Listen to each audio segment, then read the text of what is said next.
UP में प्रियंका गांधी संभालेंगी कांग्रेस की कमान। बिहार की गलतियों से कांग्रेस ने सीखा बड़ा सबक।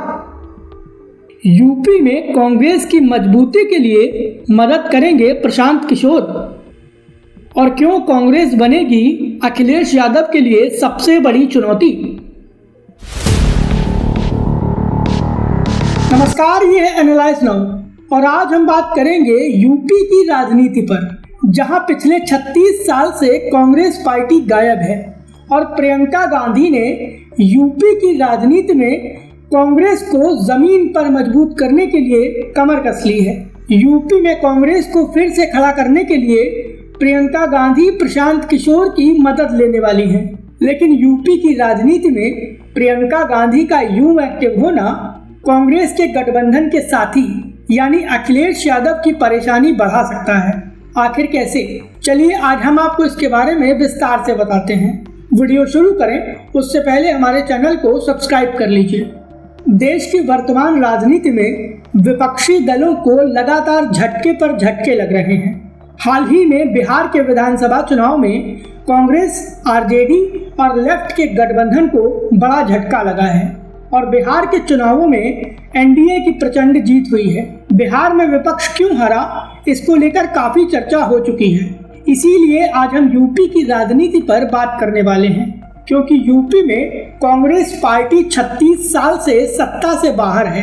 कांग्रेस को ये अच्छे से पता है कि यूपी की राजनीति में अगर बीजेपी की ताकत को कम नहीं किया गया तो केंद्र की राजनीति में बीजेपी से पार पाना काफी मुश्किल होगा।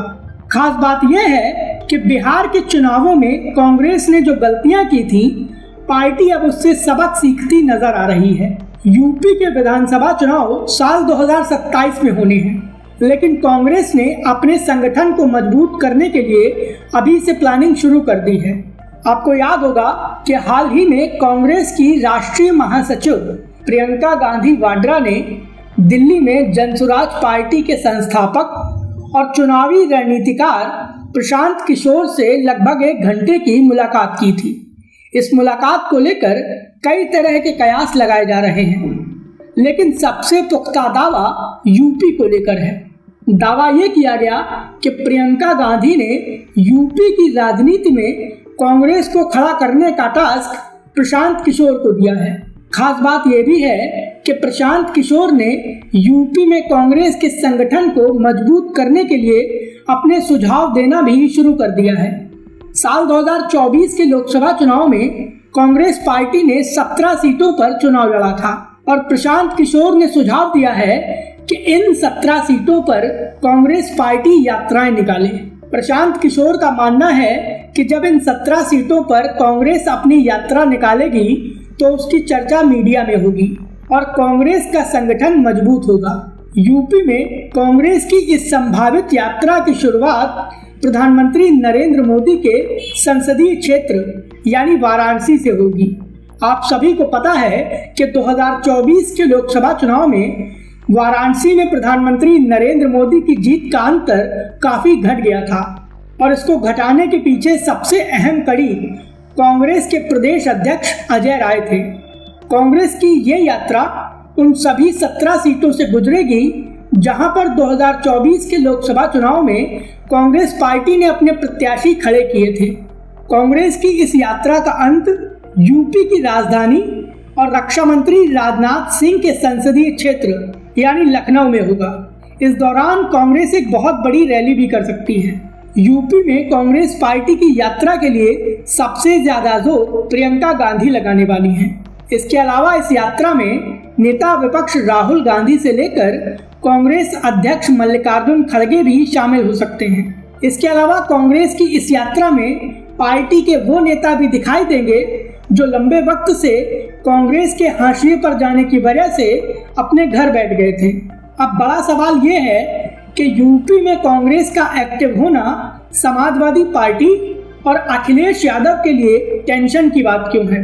यूपी में 2024 के लोकसभा चुनाव में समाजवादी पार्टी को जो सफलता मिली थी उसकी एक बहुत बड़ी वजह कांग्रेस थी, क्योंकि गठबंधन की वजह से मुसलमान वोट बैंक में बिखराव नहीं हुआ था।